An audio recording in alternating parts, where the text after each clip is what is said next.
Hello student, hello learners, how are you all. कैसे हैं आप सभी। तो मैं जैसे कहती हूँ कि स्वस्थ रहो, मस्त रहो, घर पे रहो और स्टडी करते रहो। तो जैसे कि मैं आप लोग का हिस्ट्री का क्लासेस स्टार्ट की थी, क्लास 11 का जो 1 चैप्टर मैं करवा चुकी हूँ, आपको प्लेलिस्ट में मिल जाएगा। आज मैं उसका जो 2 चैप्टर है हिस्ट्री का, वो मैं आप लोगों को करवाऊँगी और आपको उसमें जो है कंप्लीट नोट्स पूरे चैप्टर का संक्षेप में समझाने के बाद एमसीक्यू क्वेश्चंस भी करवाऊँगी। तो अगर फ्रेंड्स, सबसे पहले जो है आप जो है लाइक कर दे, वीडियो को शेयर और सब्सक्राइब कर दे अपने फ्रेंडों के पास। तो उसके बाद जो है स्टार्ट करते हैं हम लोग। तो जो चैप्टर भी करवाने जा रही हूँ वो है लेखन कला और शहरी जीवन। तो एक बात मैं आप लोग को और बताना चाहती हूँ कि जो आपको प्लेलिस्ट में मिल जाएगा, मैंने ज्योग्राफ़ी के भी बहुत सारे एनसीईआरटी के सभी करवाए हैं। 9, 10, 11, 12 ज्योग्राफ़ी का कंप्लीट आपको मिल जाएगा। उसके बाद आपको इकोनॉमिक्स का करवाई हूँ, पॉलिटिक्स का भी करवाई हूँ, प्लस मैं सीटेट के बीएस और यूजीसी नेट ये सब का एस्टेट का प्रिपरेशन करवा रही हूँ। तो अभी जो मैं करवाऊँगी 11-12 वाले, तो वो ऐसा है ना कि केबीएस के एग्ज़ाम के लिए बहुत ज़्यादा इम्पॉर्टेंट है और एस्टेट जो देंगे उसके लिए भी है। ऐसा नहीं है कि सिर्फ 9-10 से रहता है, 11-12 से भी रहता है। तो जो है आप लोग भी इसको देख सकते हैं, इससे आपका फ़ायदा ही होगा, बेसिक जो है वो मजबूत होगा। तो आप एक बार प्लेलिस्ट में जाकर ज़रूर सभी वीडियो को वॉच करके देख लें, क्योंकि आपको सभी विषय का यहाँ डिटेल मिल जाएगा। तो चलिए स्टार्ट करते हैं। हेलो स्टूडेंट, कैसे हैं आप सभी। तो मैं आप लोगों को कहना चाहती हूँ कि कभी हार ना मानने की आदत ही एक दिन जीतने की आदत बन जाती है। तो कभी अपने जीवन में स्टूडेंट आप हार मत मानना, चाहे वो कोई भी परिस्थिति हो और कोई भी परेशानी हो, और स्टडी करते रहना। तो फ्रेंड्स, चलिए हम लोग स्टडी स्टार्ट करते हैं। तो एनसीईआरटी ये सीबीएसई कक्षा 11 देखिए, इतिहास का है, लेखन कला और शहरी जीवन। तो इसको जो है, इस पूरे चैप्टर को जो है हम कम समय में और पूरे चैप्टर के सार को समझेंगे, क्योंकि आप जानते हो कि चैप्टर को टोटल 17-18 पेज के हैं, लेकिन मैं उनका शॉर्ट नोट्स करवा रही हूँ आप लोग। तो चलिए स्टार्ट करते हैं। पहले है कि लगभग 5,000 वर्ष पूर्व शहरी जीवन का आरंभ मेसोपोटामिया में हुआ। मेसोपोटामिया यह शब्द यूनानी भाषा के 2 शब्दों से मेसोस यानी मध्य, पोटेमोस यानी नदी से मिलकर बना है। मेसोपोटामिया दजला और फ्रात नदियों के बीच की उपजाऊ धरती को इंगित करता है। यह क्षेत्र आजकल इराक गणराज्य का हिस्सा है। मेसोपोटामिया की ऐतिहासिक जानकारी के प्रमुख स्रोत क्या हैं? इमारतें, मूर्ति, कब्र, आभूषण, औजार, मुद्राएं और मिट्टी की पट्टिकाएं तथा लिखित दस्तावेज हैं। मेसोपोटामिया की सभ्यता जो है अपनी संपन्नता, शहरी जीवन, समृद्ध साहित्य, गणित और खगोल विद्या के लिए विश्व प्रसिद्ध है। मेसोपोटामिया के जो शहरीकृत दक्षिणी भाग को सुमेर और अकदत कहा जाता था। 2000 ईसा पूर्व के पश्चात बेबीलोन एक महत्वपूर्ण शहर कायम हो गया और इस भाग को बेबीलोनिया कहा जाने लगा। लगभग 1100 ईसा पूर्व में असीरियाइयों ने उत्तरी भाग पर कब्जा कर लिया और फिर इस क्षेत्र को अशीरिया कहा जाने लगा। इस प्रदेश की प्रथम ज्ञात भाषा जो है सुमेरु अर्थात सुमेरियन थी, जो 2400 ईसा पूर्व में अगदी लोगों के आगमन के साथ ही अगदी भाषा ने सुमेरु भाषा का वर्चस्व समाप्त करके अपना महत्वपूर्ण स्थान कायम कर लिया। इन सभ्यताओं में नगरों का निर्माण 3000 ईसा पूर्व आरंभ हो गया था। उरुक, उर और मारी इसके प्रसिद्ध नगर थे। श्रम विभाजन और सामाजिक संगठन शहरी जीवन अर्थव्यवस्था की विशेषता थे। यहाँ खाद्य संसाधन तो समृद्ध थे, परंतु खनिज संसाधनों का प्रभाव था, जिन्हें तुर्की, ईरान और खाड़ी पार देशों से मंगाया जाता था। लेखन कला, मेसोपोटामिया में जो पहली पट्टिका पाई गई है ये लगभग 3200 ईसा पूर्व की है। इन पर कीलाकार लिपि द्वारा लिखा जाता था। तो कीलाकार मतलब क्वीन फॉर्म, यह लातीनी शब्द जो है क्यूनियस, जिसका अर्थ खूंटी और फॉर्मा खूंटी होता है, और फॉर्मा का अर्थ होता है आकार। तो स्टूडेंट समझ रहे हैं आप, से बना है। मेसोपोटामिया में बहुत कम लोग पढ़े लिखे थे, जिन्होंने संख्या काफ़ी पेचीदा तथा बहुत अधिक थी। और नेक्स्ट है 1400 ईसा पूर्व से धीरे धीरे अरामाइक भाषा का प्रवेश हुआ, और यह हिब्रू भाषा से मिलती जुलती थी, और 1000 ईसा पूर्व के बाद यह व्यापक रूप से बोली जाने लगी, और आज भी इराक के कुछ भागों में बोली जाती है। 5000 ईसा पूर्व दक्षिणी मेसोपोटामिया में बस्तियों का विकास होने लगा था, जिनमें से कुछ शहरों में परिवर्तित हो गए।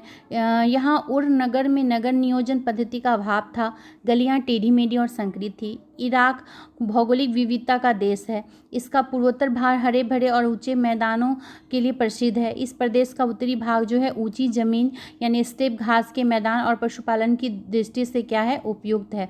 इसका दक्षिणी भाग जो है वो क्या है, रेगिस्तानी है। यहाँ सबसे पहले नगरों और लेखन प्रणाली का प्रादुर्भाव हुआ। श्रम विभाजन जो है शहरी जीवन की विशेषता है। इसके साथ ही शहरी अर्थव्यवस्था में एक सामाजिक संगठन का होना आवश्यक है। मेसोपोटामिया के लोग संभवतः लकड़ी, तांबा, रांगा, चांदी, सोना और विभिन्न प्रकार के पत्थरों तुर्कों और ईरानी और खाड़ी देशों से आयात करते थे। इसके बदले वे अपने निर्मित कपड़े और कृषि उत्पाद का निर्यात करते थे। मेसोपोटामिया के लोग मिट्टी की पट्टिकाओं पर लिखते थे। वे अपना हिसाब किताब तथा साहित्य इन्हीं पट्टिकाओं पर लिखते थे।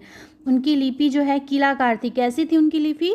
कीलाकार थी। मेसोपोटामिया के बहुत कम लोग लिख पढ़ सकते थे। अधिकतर लिखावट बोलने के तरीकों को प्रदर्शित करती थी। पुरातत्वविद के अनुसार सर्वप्रथम राजा ने ही व्यापार और लेखन की व्यवस्था की।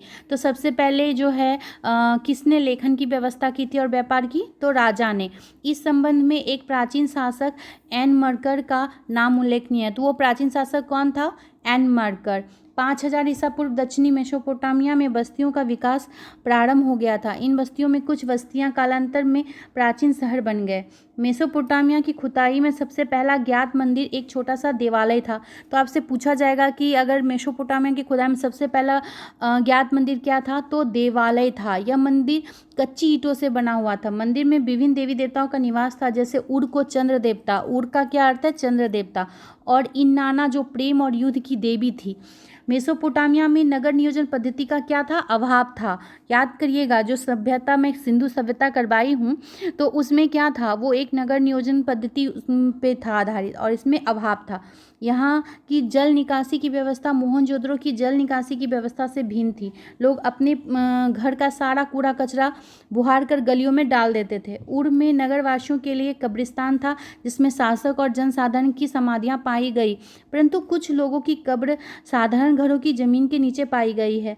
नगरों की सामाजिक व्यवस्था में एक उच्च और संभ्रांत वर्ग का प्रादुर्भाव हुआ। धन दौलत का ज्यादातर हिस्सा समाज के छोटे वर्ग के हाथों में केंद्रित था। मेसोपोटामिया के समाज में एकल परिवार को ही आदर्श माना जाता था, जिससे पति पत्नी और उनके बच्चे शामिल होते थे। परिवार का मुखिया जो है, पिता जो है वो परिवार का मुखिया होता था। 2000 ईसा पूर्व बाद मारी शहर का विकास हुआ। कितना ईसा पूर्व बाद? 2000 ईसा पूर्व बाद। किसका? तो मारी शहर का। यह राज्य फरात नदी की ऊर्ध्वाधर पर स्थित है, और कृषि के साथ साथ पशुपालन ही इसका प्रमुख व्यवसाय है। यायावर समुदाय कृषि से समृद्ध हुए भूमि प्रदेश में पश्चिमी मरुस्थल से आते रहते थे। खानाबदोश लोग अगदी और एमोराइट, असीरियाई और अर्मेनियन जाति से संबंध रखते थे। मेसोपोटामियाई लोग शहरी जीवन को महत्व देते थे। विभिन्न जाति और समुदाय के लोगों के परस्पर मिश्रण से यहाँ की सभ्यता में जीवन शक्ति उत्पन्न हो गई थी। मेसोपोटामिया की कालगणना और गणित की विद्वतापूर्ण परंपरा दुनिया की सबसे बड़ी देन है। क्या है? कालगणना और गणित की विद्वतापूर्ण परंपरा। अंत में एक पूराकालीन पुस्तकालय और आरंभिक पुरातत्व की मदद से मेसोपोटामिया की अतीत के प्रलेखों एवं परंपराओं को खोजने और सुरक्षित रखने की कोशिश की गई। गिलगेमिश उरुक नगर का शासक था। महान योद्धा था, जिसने दूर दूर तक के प्रदेशों को अपने अधीन कर लिया था। समय का विभाजन सिकंदर के उत्तराधिकारियों द्वारा अपनाया गया, और वहाँ के रोम तथा इस्लाम की दुनिया में तथा बाद में मध्ययुगीन यूरोप में पहुँचा। तो जो लेखन कला, इससे हम क्वेश्चन देख लेते हैं। देखिए किस तरह का क्वेश्चन पूछता है। श्रम विभाजन शहरी जीवन की विशेषता है, 2 बिंदु दीजिए। तो इसमें हो जाएगा नगर के सब लोग एक दूसरे पर निर्भर हैं, एक पत्थर की मुद्रा तराशने वाले कांसे के औजार की आवश्यकता होती है, क्योंकि उसकी विशेषता तो पत्थर उकेरने नक्काशी तक सीमित है। कांसे के औजार बनाने वाले को तांबा, डांगा, टीन और साथ ही लकड़ी के कोयले की आवश्यकता होती है। मेसोपोटामिया में सामान के आयात निर्यात किस प्रकार होता था। तो मेसोपोटामिया में खनिज संसाधनों का अभाव था, इसलिए लकड़ी, तांबा, डांगा, चांदी, सोना, सीपी और अन्य कीमती पत्थरों का तुर्की और ईरान से आयात करते थे। ये अपना कृषि उत्पाद काफ़ी मात्रा में निर्यात करते थे। मेसोपोटामिया की भौगोलिक स्थिति का वर्णन है। देखिए इराक भौगोलिक विविधता का देश है। इसके पूर्वोत्तर भाग में हरे भरे मैदान जिसमें छायादार पेड़ एवं पर्वत श्रृंखलाएं हैं। यहाँ पर्याप्त वर्षा होने की अच्छी फसल होती है। भेड़ बकरियाँ यहाँ उगने वाली छोटी छोटी झाड़ी और घास के से अपना पेट भर लेते हैं। पूर्व में दजला की सहायक नदियाँ ईरान के पहाड़ी प्रदेश में जाने के लिए परिवहन अच्छा साधन है।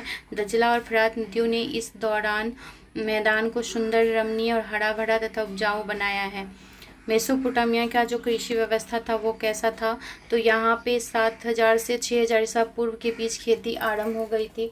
यहाँ की प्रमुख फसलें गेहूँ, जौ, मटर, मसूर थी। गर्मियों में खजूर के पेड़ अत्यधिक फल देते थे। समकालीन सभ्यताओं में सबसे अच्छी खेती यहीं पर होती थी।